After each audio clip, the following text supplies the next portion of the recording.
Namaskar, welcome at English Study. I am Rekha Gupta. Today we will read about John Keats' work Ode to Psyche, the Eve of St. Agnes in detail. तो this is second video on John Keats. तो please video को like और share करें. Do not forget to subscribe the channel. Ode to Psyche 1820. It is written in 1819 with the other 5 odes. Ode on Grecian Urn, Ode to Nightingale, Ode on Indolence, Ode on Melancholy. Ode to Psyche publish तो हुआ था 1820 में, but इसको लिखा गया था 1819 में।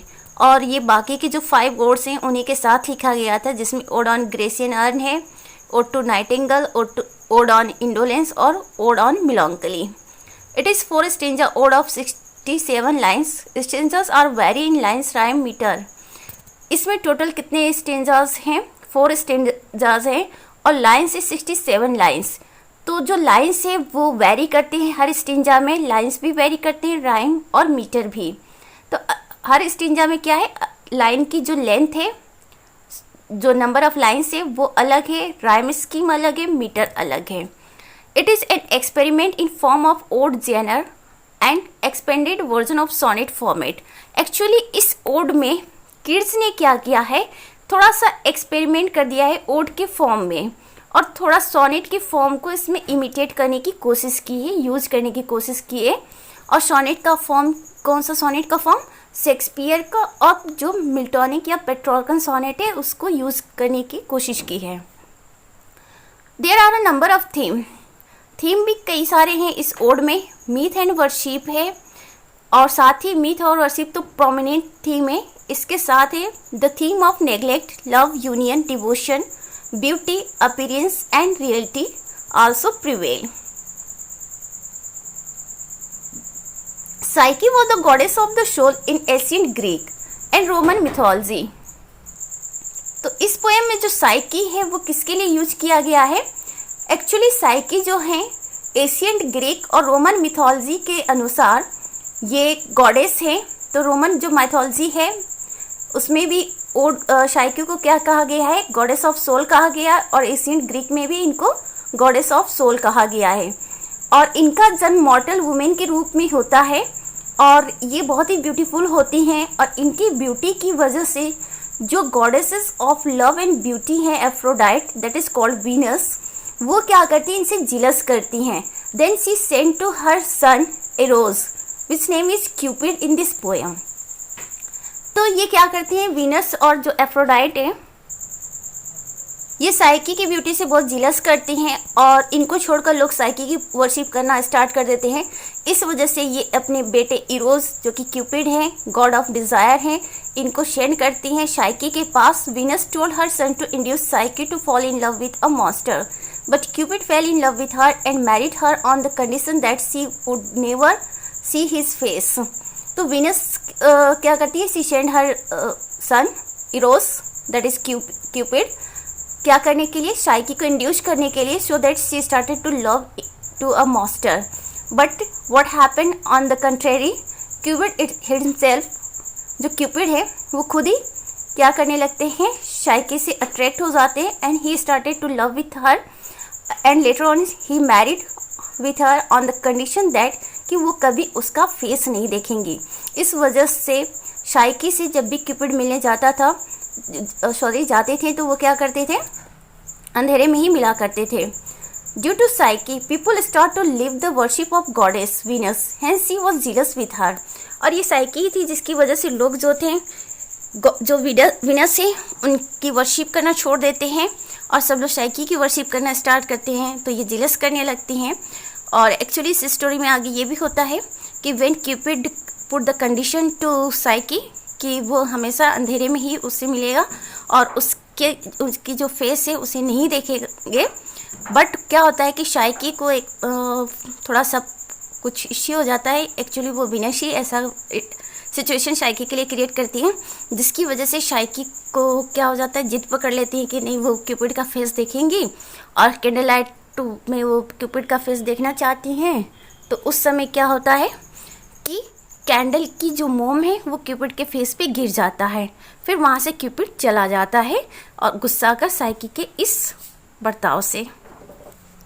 तो ये थोड़ा माइथोलॉजिकल स्टोरी है, वहीं से एक किड्स ने क्या किया है, अपनी थीम को बोरो करने की कोशिश की है, जो कि डिपेंड है साइकी एंड क्यूपिड पर।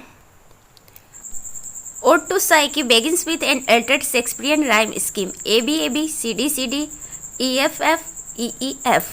Ode to Psyche में किड्स ने क्या किया, शेक्सपियरियन जो राइम स्कीम है उसको थोड़ा सा मॉडिफाई करके यूज किया है।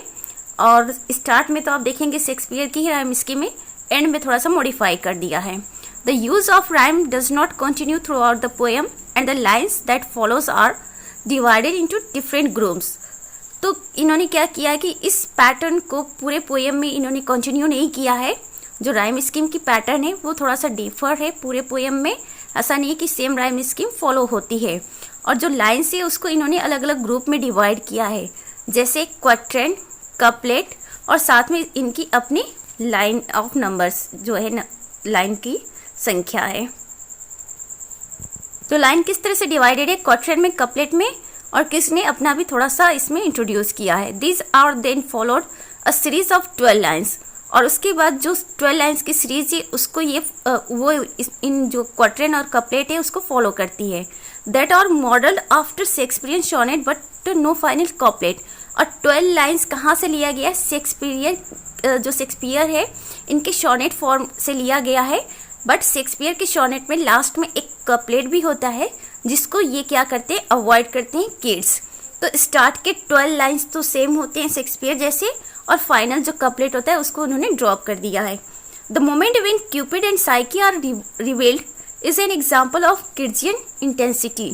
तो जिस मोमेंट पे क्यूपिड और साइकी रिवील्ड होते हैं, एक्सपोज होते हैं, वो किड्जियन इंटेंसिटी का एग्जाम्पल है। As they are neither in the state of separation not united, क्योंकि न तो वो सेपरेशन के कंडीशन में होते हैं और न ही यूनाइट के कंडीशन में होते हैं। The action of ode to Psyche begins with a narrator witnessing the two individuals embracing. जो एक्शन है ये पोएम में स्टार्ट कहाँ से होता है, इसमें जो नरेटर है वो विटनेस कर रहा है, वो देख रहा है कि 2 इंडिविजुअल्स जो हैं वो एम्ब्रेस कर रहे हैं एक दूसरे को। The narrator immediately recognizes Cupid and is astonished when he recognizes Psyche। फिर नरेटर को लगता है कि इन 2 इंडिविजुअल में से एक तो क्यूपिड है, पहचान जाता है नरेटर तुरंत क्यूपिड को, लेकिन दूसरे को जब वो पहचानता है नरेटर, और another one is that is psyche. तो दूसरा कौन है, साइकी है। और जैसे साइकी को नरेटर पहचानता वैसे वो बिल्कुल आश्चर्यचकित हो जाता है कि अरे ये साइकी यहाँ पे है।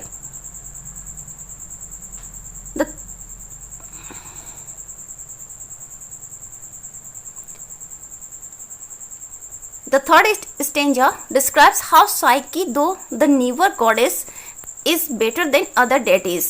थर्ड स्टेंजा में यहाँ पे पोएट ने क्या बताने की कोशिश की है कि जो साइकी वो नई गॉडेस है फिर भी बेटर है दूसरे से। However, she was neglected while others were worshipped। जबकि दूसरों की जब पूजा होती थी तो इनको नेग्लेक्ट किया गया था, और जैसे इनकी पूजा होने लगती है तो किसको नेग्लेक्ट कर लिया जाता है, वीनस को। और वीनस कौन है, goddesses of love and beauty. In the fourth stanza, the narrator emphasizes the internal when he describes how he is inspired by Psyche। Fourth stanza पे नरेटर किस पे फोकस करते हैं, इंटरनल पे फोकस करते हैं, जब वो डिस्क्राइब करते हैं कि वो साइकी के द्वारा क्या है, इंस्पायर्ड हैं। The narrator inspired by the young goddess becomes her priest. और नरेटर साइकी से इंस्पायर्ड होकर वो क्या बन जाते हैं, उनके प्रिस्ट बन जाते हैं, किसके, साइकी के। The poem serves as a song in praise of the goddess. और ये पोएम क्या है, सॉन्ग के फॉर्म में है, और इसमें किसकी प्रेज की जा रही है, गॉडेस की। किस गॉडेस की, साइकी की। And she is the goddess of soul. The narrator becomes prophet for Psyche. और इस तरह से साइकी के ये प्रॉफिट भी बन जाते हैं। फिर से हमने इस पोएम के इंपॉर्टेंट लाइंस नहीं लाए हैं, क्योंकि पूरा पोएम पढ़ लेना बेटर होगा। कुछ पोएम के जो इंपॉर्टेंट लाइन्स है उसे देखने के कंपैरिजन में पूरा पोएम थोड़ा सा एक बार टेक्स्ट टू टेक्स्ट आप जो लाइन टू लाइन टेक्स्ट है उसको गो थ्रू हो जाएंगे, तो उससे क्या होगा कि थोड़ा सा आपको क्लियर भी हो जाएगा और फिर टेक्स्ट भी कवर हो जाएगा, बिकॉज सारे लाइन्स ही इंपॉर्टेंट लगते हैं। नेक्स्ट पोएम देखते हैं, the Eve of Saint Agnes 18 यहाँ पे होगा 1820। Written in 1819, a romantic poem in 42 Spenserine stanza। तो इस पोएम को भी 1819 में लिखा गया था और पब्लिश हुआ था 1820 में। एक रोमांटिक पोएम है और टोटल इसमें 42 स्टेंजा है। जो स्टेंजा है वो स्पेंसरल फॉर्म में है और सारे स्टेंजा में क्या है 8 लाइन्स है और जो कि आइम्बिक पेंटामीटर में है और एक फाइनल लाइन है जो कि अलेक्जेंड्राइन है। मतलब टोटल 9 लाइन्स होते हैं क्योंकि स्पेंसरियन जो स्टेंजा होते हैं उसमें टोटल 9 लाइन्स होते हैं। तो इसमें 8 लाइन्स हैं आइम्बिक पेंटामीटर में और एक जो है अलेक्जेंड्राइन में है। और अलेक्जेंड्राइन क्या है आइम्बिक हेक्सामीटर का एग्जाम्पल है। तो क्लियर हो गया 8 लाइन आइम्बिक पेंटामीटर और फाइनल जो एक लाइन है वो अलेक्जेंड्राइन या आइम्बिक हेक्सामीटर में है। The title comes from the day और evening before the feast of Saint Agnes. जो टाइटल है किड्स ने वो कहाँ से बोरो किया गया है, उस दिन से या उस शाम से बोरो किया है जो कि सेंट एग्निस के फीस्ट से पहले स्टार्ट होता है। सेंट एग्निस के दिन क्या होता है कि एक फीस्ट होती है, दावत होती है, तो उसके पहले ये समय होता है, वहीं से इन्होंने इस टाइटल को बोरो किया है। The patron saint of virgins. Saint Agnes कौन है, वो वर्जिन्स की क्या है पैट्रन सेंट हैं और इनकी डेथ हो जाती है, ये मार्टायर हो जाते हैं, शहीद हो जाते हैं 4th सेंचुरी में। The eve falls on 20 January, the feast day on 21। तो जो शाम का समय वो कौन सा दिन का होता है 20 जनवरी का होता है और उसके बाद 21 जनवरी को वो दावत होती है सेंट एग्निस डे के दिन। Keats refer to John Aubrey's miscellaneous 1696। और इस वर्क को लिखने में किड्स ने किस वर्क से रेफरेंस लिया है, जॉन ऑब्रे का एक मिसलेनियस वर्क है जो कि 1696 में आता है, वहीं से थोड़ा सा इन्होंने अपने मैटर को बोरो किया है। The protagonist of tale is Porphyro, the young man who loves Madeline who belongs to an enemy clan. इस स्टोरी में 2 इंपॉर्टेंट कैरेक्टर हैं, एक पोरफायरो है और एक मैडलिन है। पोरफायरो कौन है, वो यंग मैन है and he loves to Madeline and Madeline loves to him. और ये दोनों की जो फैमिली है, क्लैन है, वो एक दूसरे के एनिमी हैं। The major theme is the celebration of human love. और इस पोएम की जो मेजर थीम है ह्यूमन लव को सेलिब्रेट करना। Madeline is eager to perform the rituals of Saint Agnes Eve to confirm the spiritual rightness of her relationship with Porphyro. Madeline क्या करती है, वो सेंट एग्निस ईव के दिन क्या करती है, रिचुअल्स को परफॉर्म करती हैं सेंट एग्निस के। मैडलिन सेंट एग्निस ईव के रिचुअल को परफॉर्म करके वो क्या कंफर्म करना चाहती है, स्पिरिचुअल जो राइटनेस से अपने रिलेशनशिप को लेकर पोरफायरो के साथ, उसे ये कंफर्म करना चाहती है अपनी स्पिरिचुअल राइट को पोरफायरो के साथ। She may be hoping to glimpse him during night. और इसमें वो क्या करती है मैडलिन, वो उम्मीद करती है कि शायद रात में जो सपने आएंगे उसमें उसे पोरफायरो देखने को मिलेगा इन हर एंचेंटेड। तो मैडलिन क्या करना चाहती है, पोरफायरो का जो झलक है वो पाना चाहती है रात में। कैसे, इन हर इंचेंटेड ड्रीम। तो अपना जो इंचेंटेड ड्रीम है उसमें जस्ट ही होप्स टू ग्लिम्स हर। और दूसरी तरफ पोरफायरो भी है, वो भी मैडलिन को देखना चाहता है। तो दोनों एक दूसरे को देखना चाहते थे और मैडलिन तो अपनी ड्रीम में देखना चाहती थी। Madeline is depicted as a saint और एंजल। मैडलिन को पोएम में एक सेंट या एंजल के रूप में डिपिक्ट किया गया है। इन स्टेंजा 25 सी प्रेस्ड लाइट कैचिंग हर ज्वेल्ड क्रॉस। 25 स्टेंजा में वो क्या प्रे करती है कि जो लाइट है वो उनके ज्वेल्ड क्रॉस को कैच करे। Her purity is emphasised as she were virgin Mary herself. और यहाँ पे मैडलिन की प्योरिटी पे फोकस किया गया है और ऐसा माना जाता है कि वो खुद ही वर्जिन मैरी को रिप्रेजेंट करती हैं।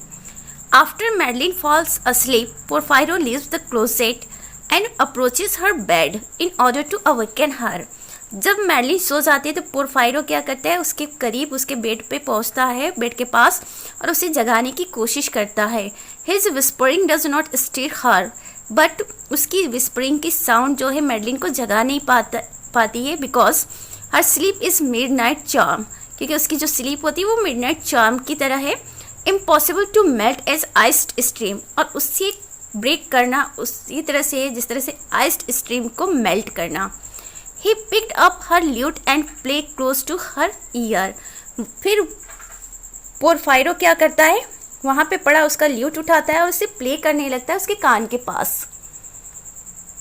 Toward the end of the poem, kids create a dark and tense atmosphere after Porfirio and Madeline sleep together. Poem के अंत में किड्स क्या करते हैं, थोड़ा सा डार्क और टेंस एटमॉस्फेयर क्रिएट करते हैं because Porphyro and Madeline sleep together on a bitterly chill night. An elderly batsman says his prayers in the chapel of the ancestral house of Madeline's family. तो बहुत ही ठंडा दिन होता है, जो सेंट एग्नीस का ईव का दिन होता है वो काफ़ी ठंडा होता है और वहाँ पे एक एल्डर बेट्समैन जो होता है वो चैपल में अपना प्रेयर कर रहा होता है। और वो चैपल क्या है, किसका है, जो मैडलिन की फैमिली उसके एंसेस्ट्रल जो हाउस है उसका चैपल है। चैपल मतलब छोटा गिरजा घर होता है, छोटा church. Where a loud party has begun. और उस दिन क्या था, वहाँ पे एक बड़ी सी पार्टी थी और उस पार्टी में सब लोग इंजॉय कर रहे होते हैं। Madeline pines for the love of Porphyro. और दूसरी तरफ मैडलिन जो है वो क्या करती है, वो डिज़ायर करती है कि पोरफायरो का लव जो है उसे मिल जाए। उस शाम के दिन वो वर्शिप करती है तब। That night Porphyro makes his way to the castle and braves entry. Porphyro उस रात को क्या करता है, वो काशिल की तरफ आता है जहाँ पे मैडलिन रह रही होती है उसकी अपनी फैमिली के साथ।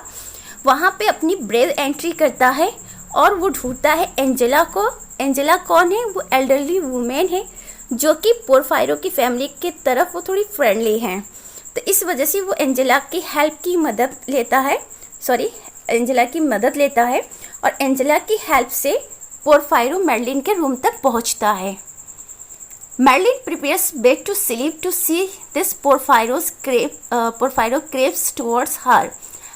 और मैडलिन जो थी वो सोने की प्रिपरेशन कर रही थी, मतलब सोने की तैयारी में थी, वो सोने ही वाली थी, एक तरह से लगभग सो चुकी थी। तो पोरफायरो वहाँ पे पहुँचता है और मैडलिन को लगता है कि वो पोरफायरो को अपनी एक्सपेक्टेड जो ड्रीम थी उसकी एंचेंटेड ड्रीम उसमें वो देख रही है। उसे नहीं पता था कि पोरफायरो वहाँ पे रियल में उसके पास पहुँचा है। उसे तो लगा कि ये सपना है और सपना समझकर she accepted him to her bed. Then she awakes and realised her mistake. और फिर जब वो जागती है तो उसको रियलाइज़ होता है कि उसने तो बहुत बड़ी गलती कर दी है, क्योंकि उसने तो सोचा था कि वो पोरफायरो को लेकर सपने देख रही है और उस सपने में एवरीथिंग वो कर रही है, बट उसे रियलाइज़ होता है कि ये तो रियलिटी है। बट वो पोरफायरो को ब्लेम नहीं करती है because she loves him much. On the other hand Porphyro वो भी क्या करता है, अपनी लव को डिक्लेयर्स करता है मैडलिन के लिए। और फाइनली वो दोनों काशिल को छोड़कर चले जाते हैं जंगल के रास्ते साउदर्न मूर की तरफ, जहाँ पे पोरफायरो उससे क्या करता है, वादा करता है मैडलिन से कि उसके लिए एक घर वो उसको देगा और वहाँ पे वो दोनों लोग रहेंगे। जो पोएम में वो लिखा गया गोथिक स्टाइल में। This is all about for today's video. Please video को लाइक और शेयर करें and do not subscribe the channel. Thanks for watching.